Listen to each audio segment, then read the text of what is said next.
What's up, Alabama fans? This is Brandon, aka Fresh. We back again, giving y'all the heat on the Alabama insight as much as I can. Before I get started, please make sure you hit that like button, smash that like button one time. You already know what the rules are. 100 likes out the gate. Let's go. All right, so we are talking about the Alabama defense, guys. I think I've been holding on to this one for a minute. I didn't want to drop this one until, I really felt compelled to do so. And with fall camp really around the corner, man. I mean, I think we're under 40 days now until the first game. That means fall camp is underway. Almost underway. Like we're getting closer and closer to August. And once y'all smell that? that's that fall weather about to come, baby. Or at least fall camp about to come. Fall weather ain't about to hit just yet. Sorry, I don't want to get nobody hopes up because it's hot where I'm at. I don't know where y'all at, but it's hot. It's too hot. But that's exactly what I think this Alabama defense is. So nice little segue as we're talking about that. So in years past, and I mentioned this on a previous video, a recent video, 2018 to 2022 has probably been some of the worst years in Nick Saban, probably in his entire coaching career, in my opinion, and definitely in Alabama. Since it's been Alabama, those are the absolute worst years in Alabama defense has looked. Very embarrassing. I don't really know how he was able to even sleep at night at times. If he didn't have the type of offense in 2020 that he had, and just the type of leadership that he had, I'm not even certain that team would have won a national championship that year. But that was just an absolutely spectacular offense, and just the leadership on that team. You had the right pieces where you needed them on defense. Even as poor as the defense played even that year, but they were just clicking on all cylinders in so many different areas. The defense, it didn't have to be absolutely perfect. However, 2018, trash. 2019, trash. 2020, below standard. I'm not going to say trash because it won a national championship. And actually in the playoffs, the defense actually played a whole lot better. 2021, trash. And last year, I won't call it trash, but it was definitely still not up to par from my standards, and I don't think Alabama standards. All right, so 2022, you saw some signs that it could have a resurgence. But for me, the mentality still was not where it needed to be. So this is kind of what I'm getting at with this video. I'm gonna run through pretty much what we saw at A-Day from a first team perspective, and what you'll probably see in terms of names from players who are going to play. And for Alabama, a lot of it is not about talent. Alabama has talent. They recruit 4- and 5-star players every single year, especially since Nick Saban has been there. Every single year they've recruited 4- and 5-star caliber players. That has not been the problem. The problem has been the mentality. The problem has been, I've mentioned this, not to keep on throwing Pete Golden under the bus, but you allowed a person, an individual who did not embody the Alabama culture to infiltrate the culture and basically not keep that same standard as it pertains to mentality. Again, he brought the recruiting. He brought a sense of, Nick Saban loved his mental capabilities, but he did not bring the culture of toughness and grit and the standard that an Alabama fan has been used to, going back way even before Nick Saban even thought about being a coach at Alabama. That was one constant you can always have, is that Alabama, when you strap up against Alabama, it's going to be a rough ride for you when you go against that defense. Whether the offense picks up the slack, you knew that the defense was going to bring his hard hat. It was going to lay the wood to you any way possible. And you did not see that consistently, not nearly enough in those years that I mentioned. All right. So basically from a 5-year stretch, there have been lapses. Last year, I thought the talent was definitely there. The speed was there, but you had a lot of mental errors, a lot of mental breakdowns, just stuff that you just did not see from a Nick Saban team. And it was very, very disheartening if you're an Alabama fan to watch that, because you never really expected that to be something that would be synonymous with Nick Saban. So you go back to the drawing board. You tell Pete Golden, thank you appreciate your time, but your services are no longer needed. And you bring somebody in that embodies your mindset and your and knows what the culture is and knows how to bring the culture. And that's Kevin Steele, old school coach in his 60s. You know, he already knows what it takes. He understands what it is. He came here with Nick Saban from the jump. So he already knows not to come half-stepping. You know, he's not riding nobody's coattails. He's not riding and saying, hey, he understands we got to get back to the basics here. Kirby Smart, he letting it be known. Hey man, I don't care what type of offense y'all bring. Y'all can bring a no-huddle offense. You can spread 8 players on the side. I don't care. We're going to make sure we hold y'all under 2 touchdowns a game. Forget what Nick Saban talking about, because he tried to sell y'all wolf tickets saying that, oh, these offenses nowadays, you can't hold people under 2 touchdowns no more. Them days is over with. And Kirby Smart said, hold my beer. You dig? What you think this is? We're not giving up more than 2 touchdowns. And that's exactly what he did the past 2 seasons and won back-to-back national championships. So it's time for Nick Saban to stop with the nonsense and let it be known that this Alabama defense is about to come and play and come and bring the pain like Alabama fans are accustomed to. So let's start from the front 7, defensive line. All right. This is obviously just speculation, not set in stone. Nick Saban says there's no depth chart. He always says that, even though, you know, we already know that's not really the case. But for what we can probably see from A-Day and what you can probably speculate from guys who have been playing and have been starting, defensive ends or defensive line, you're going to have probably a set of Tim Smith, Jaheim Otis, and Justin Eboigbe. All right, so we're talking about a 3-4 system here with Jamarian Latham coming out. I like Damon Payne. I liked him a lot when he came in and got a little bit of action last year. Losing Jamil Burroughs definitely does not help at all, because I was expecting him to do some really good things, but it just gives more opportunity for other guys who have been hungry and starving for opportunities. All right, so you got a mix of those 4 to 5 guys right there. That doesn't sound like a bad defensive line to me. Big enough, quick enough, strong enough to hold down on the run game, but also if you need to just rush 4, maybe even 3, I feel good with, you know, a couple of those guys putting some pressure on the quarterback. Maybe not being sack artists, but we've seen Jaheim Otis. He can push the pocket. He's also nimble enough to get around offensive linemen as well. So I think you can do some pretty cool stuff with being able to only rush about 4 guys, assuming that Dallas Turner and or Chris Braswell is one of those guys that you want to send, which segues into the linebackers. And I already mentioned those 2 elite pass rushers in Chris Braswell and Dallas Turner. Those guys are going to have their ears pinned back. All right. And they're going to be getting a lot of pressures, a lot of sacks, a lot of hurries, all of that. A lot of hits on the quarterback. You also have on the inside, Deontay Lawson, finally an in-state middle linebacker. That has been something that's been a constant for Nick Saban when his defense has been good. Need to get those guys in state. You know what I'm saying? Get those guys in state that understand the mentality and the culture what Alabama has, you know what I'm saying, for the defense. All right, so Deontay Lawson, Tresman Marshall. All right, this is a 5th-year senior from Georgia, transferred in, wanted to be a part of Alabama culture. I think you'll see him, if he's not going to start next to Deontay, he definitely will get a lot of reps.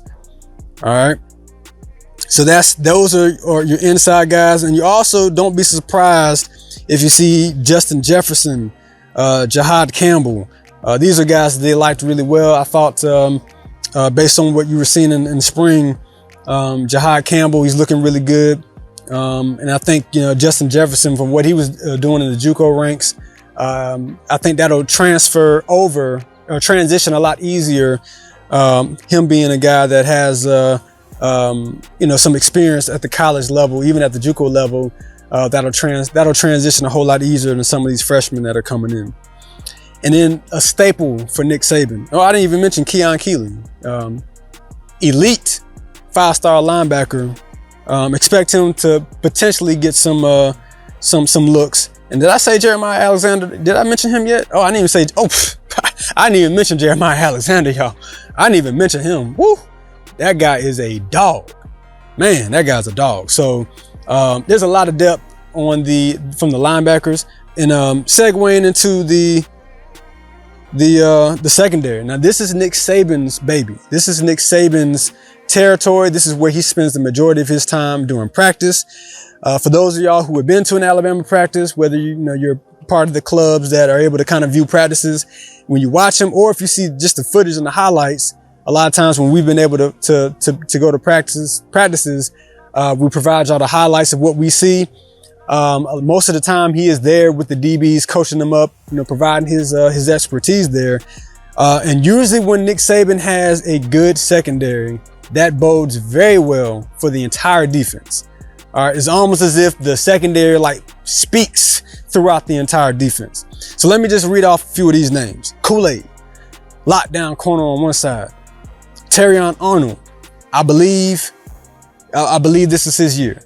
I thought that he'd probably be better fit as a safety, but he made a lot of flashes at corner as well. So if it finally clicks, for this guy, it's over. All right, it's over. No fly zone. It's over. It's a wrap. Free safety. I think you'll probably see Caleb Downs here. Caleb Downs, Malachi Moore, whichever one they want to put. I really don't think it matters. I think you'll see one of those two at either spot. I believe Malachi may have been playing strong safety in the spring, which I love. I love him back there in the deep part of the defense. Either one. If you decide to put Malachi at star, which he excelled at in 2020 as a freshman, where I thought he was the best player on the field, and it wasn't even close. Well, that might be an exaggeration whether it was close or not, but I thought he was by far the best player on the field when he was a freshman at times. He looked absolutely spectacular. I'm talking about just in the right place at the right time. That's what Nick Saban loves. Yes, you got to be able to make the plays when you're in position to make the plays, but be in the right spot. You always hear him say, be where your feet are. That means that's kind of a metaphor for not just in football, but in life. Make sure you're doing what you're supposed to be doing. All right. But also on the field, where are you supposed to be? Like I've told y'all before, I coach basketball. All right. So I understand that, when I'm coaching defense on basketball, there's a certain part you're supposed to be when the ball rotates. You need to be in a certain spot to help, especially when we're playing man. All right. So Malachi Moore, when you watch the film, go back and watch him in 2020. He was exactly where he was supposed to be every single time. It was absolutely amazing. And that's the reason why he started as a freshman with no spring practice, mind you, with no summer 7-on-7. He came in, he had to get the playbook. They was giving playbooks and trying to go through stuff on Zoom, but he just soaked it up. So it's a lot of that Minkah Fitzpatrick type feel that you get where, you're just a savant mentally, and someone like Minkah was just a phenomenal athlete. So it just all just meshed. I don't think Malachi is as athletic and as dynamic in that regard as Minkah, but in terms of mental, you can make the argument they're head and head when it comes to that. Caleb Downs, I think he is going to be the next guy. All right. I think he's the next guy. When you talk about, Minkah Fitzpatrick's and you bring those types of names up where there's freshmen that just absolutely changed the game, Rolando McClain's, those types of guys where they change the entire culture in terms of a freshman bringing in, he's the guy. Okay. I don't think it's even an argument. I don't think nobody's going to argue that point. If you watched him in high school, shout out to Justin Smith, who was able to cover him a few times while he was in high school. I mean, he raved about him. If you go back and watch some of his videos, some of his content, he raved about Caleb Downs, and it just transferred over to when he got to Alabama. And we took a nice photo of him at A-Day where he just looks like he's supposed to be in the league right now. Like, it was almost like God just chiseled him out and said, okay, this is a football player, y'all. And just ding, ding, ding, ding, ding, ding, just carved him out from a sculpture and just put him together and just planted him and said, all right, Nick Saban, I just built you the perfect football player. That's exactly what it looks like. All right. So those are your two safeties. Star, expect to see, like I said, Malachi Moore. I liked Earl Little Jr. in the spring. I'm telling you, the depth that this secondary has is something that we haven't seen in a long time. Then you add it to it when you bring in JUCO transfers like Trey Amos, who can back up, or just play in the nickel or dimes type situation, which may allow Terrion Arnold to play in a star or a money role. Who knows? I don't know what. I mean, just the options is what you love as a coach. Jalen Key, transfer from UAB. I think he's going to be someone that'll be in the mix, definitely from a special teams perspective, but also from a depth role in the nickel and dime as well. And that's what you want. You want those types of guys out there like that.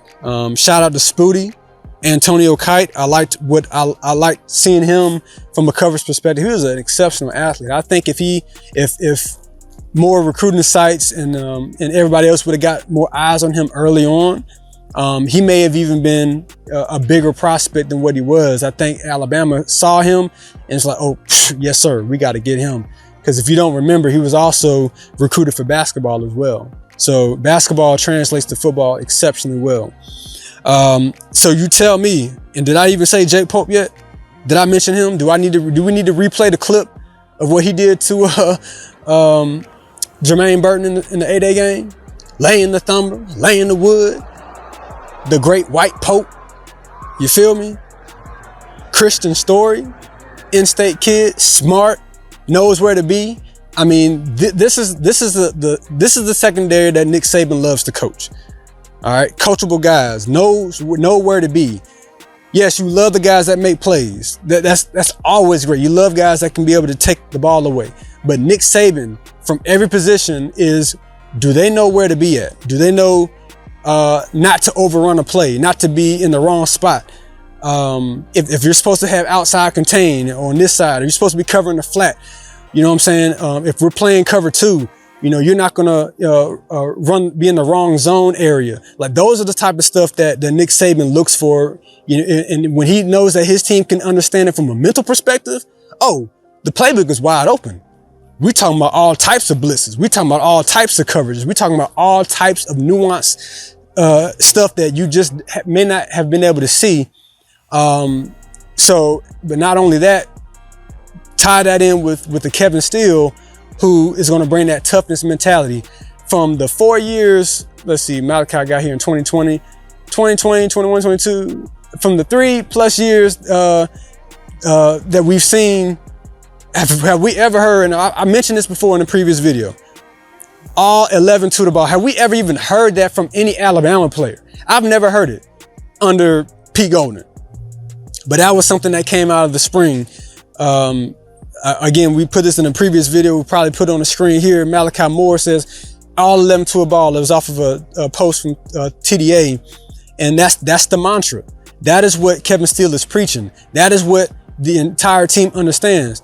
We're not just going to sit back and just, so-and-so got him, so I just jog and hopefully they'll tackle him. No, we making sure you're down. We are making sure that the ball is stopped.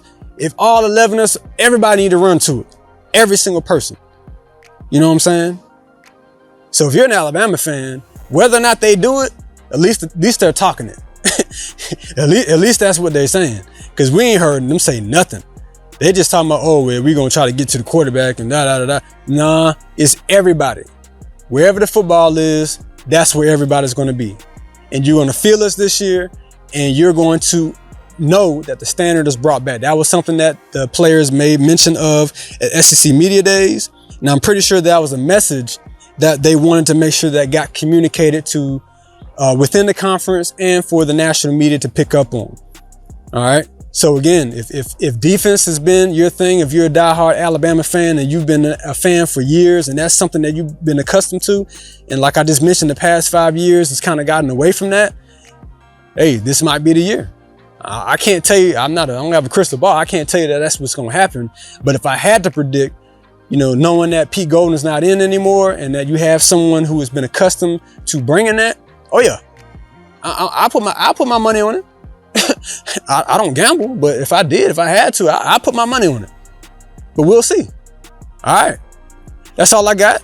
Y'all already know what to do. Please make sure I hit that like button. Smash it one time for me. If I don't get 100, I'm stopping. I ain't doing no more videos until I'm getting 100 easily. It got to be, I need 100 within the first. I need 100 after this video is over. So if y'all watching the likes right now, please make sure you're doing that, because I want to keep giving this content. But I need the number, guys, because it's going up once the season starts. I already told y'all the price of the brick is going up. You know what I'm saying? Make sure you're liking us and following us on our other social channels: Twitter, TikTok, Facebook, Instagram. Make sure you get yourself a subscription to touchdownalabama.com. Make sure you subscribe to our YouTube page. You already know who this is. It's Brandon, aka Fresh, signing off.